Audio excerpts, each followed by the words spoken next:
नमस्कार छात्रों, आपका स्वागत है स्टडी जोन में। यदि आप इस चैनल पे नए हो तो एक बार लाइक और सब्सक्राइब ज़रूर करना। कर रहे हैं हम 10वीं कक्षा प्रश्नावली 4.2 द्विघात समीकरण। क्वेश्चन नंबर 3, दो क्रमागत धनात्मक पूर्णांक याद कीजिए जिनके वर्गों का योग 365 हो। अब इसमें दिए गए दो क्रमागत, क्रम का जो लगातार आने वाले धनात्मक होते हैं प्लस वाली संख्या और ऋणात्मक होती है माइनस वाली संख्या, जिनके वर्गों का योग 365 होता है। अब क्रमागत मान लेते हैं, माना पहला धनात्मक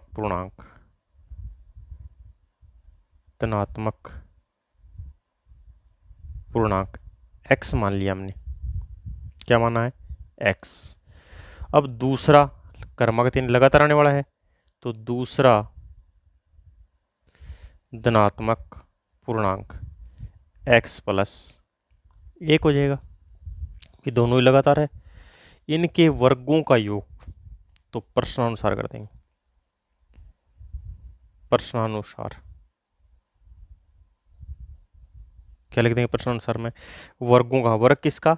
जो दो धनात्मक पूर्णांक है उनके, यानी x और उनका योग x प्लस 1, इनके वर्गों का, इनका वर्ग कर दो भाई, x प्लस और x प्लस का वर्ग, इनके वर्गों का योग कितना है?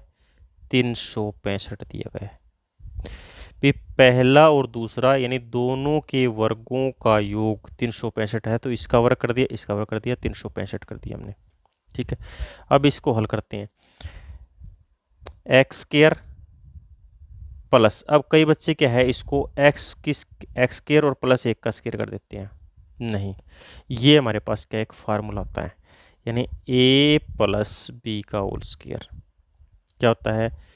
A square plus B square plus 2ab। ठीक है, a हमारे पास में यहाँ पे x है प्लस a का वर्ग यहाँ पर, तो a की जगह लिख देंगे अपने पास x का स्क्वायर प्लस b की जगह 1 का स्क्वायर प्लस 2 गुणा में x गुणा में 1 बराबर 365।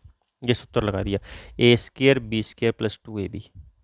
ठीक है, अब x स्क्वायर प्लस 1 प्लस का 2 से गुणा कर दे इसको, 2x बराबर है 365। अब x स्क्वायर और x स्क्वायर 2x स्क्वायर की 2 क्योंकि जुड़ जाता है, घात हमेशा गुणा में ही इसकी जुड़ती है, बाकी क्या है आगे एक होता है, इसके भी उसके भी एक आगे होता है, जो हमें क्या है दिखाई नहीं देता। अब प्लस का 2x प्लस का 1 और इसको ले माइनस का 365 बराबर है 0। x 2x की 2 प्लस 2x 365 माइनस का है प्लस का 1 है, किसका बचा? माइनस का 364 बराबर है 0। यदि हम इसको कुछ छोटा बनाना है तो ये देखो 2 के पड़े से, 2 के पड़े में ये भी आता है, ये भी आता है, 364 भी आता है, तो क्या लिख देंगे? 2 से भाग करने पर दो द्विघात को 2 से भाग कर देंगे, क्या बच गया? X square plus x minus 182 बराबर है 0। अब इसके गुणनखंड बनाएंगे, भी गुणा करने पर तो क्या आना चाहिए? 182 x square, 182 x square 182 square गुणा करते क्या आ जाए? एक माइनस का 182 एक्स स्क्वायर, और जोड़ या घटा करें तो क्या आ जाए हमारे पास में? एक्स आ जाए। तो 182 का गुणनखंड बनाते हैं, अभी 182 का गुणनखंड बनाएंगे, क्या 2 से भाग देंगे कितना आ जाएगा? 91, 7 से देंगे 13 और 13 से देंगे 1, तो क्या गुणनखंड हमारे पास में?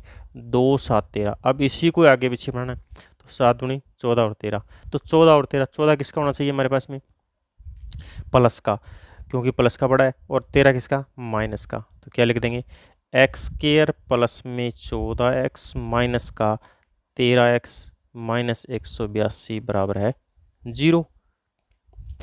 अब दोनों में कॉमन, इस आगे 2 वाले में कॉमन लेना है और पीछे 2 वाले में कॉमन लेना है। इसमें कॉमन क्या रहा है? x, क्या बच गया? x प्लस से 14।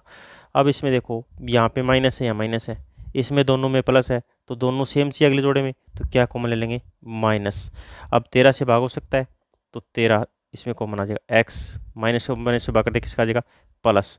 182 को 13 से भाग कर दे क्या आ जाएगा, 14 बराबर है 0। पहले में कॉमन क्या लिया, एक्स, अगले में कॉमन क्या लिया, 13। एक इस जोड़े में से लेंगे एक्स प्लस 14 बराबर है 0। अब दोनों के बराबर 0 कर देंगे, एक्स माइनस 13 बराबर 0, एक्स प्लस 14 बराबर है 0। अब x की वैल्यू निकालनी है, x बराबर है 13 और x बराबर है माइनस का 14। अब पता है भी हमें जो भी शून्य होते हैं वो ऋणात्मक तो हो नहीं सकता, तो क्या है हमारे पास में पहला धनात्मक पूर्णांक क्या आ जाएगा, 13। तो लिखेंगे पहला धनात्मक पूर्णांक 13। तो दूसरा धनात्मक पूर्णांक क्या आ जाएगा, दूसरा धनात्मक पूर्णांक 13 प्लस में क्या आ जाएगा 1, क्योंकि x की वैल्यू 13 ही है हमारे पास में, ये आ नहीं सकता क्योंकि ये ऋणात्मक है। 13 प्लस 1 क्या आ जाएगा 14। तो हमारे पास दोनों ऋणात्मक पूर्णांक क्या आ जाएगा 13 और 14, ये क्या आ जाएगा आंसर आ जाएगा। धन्यवाद।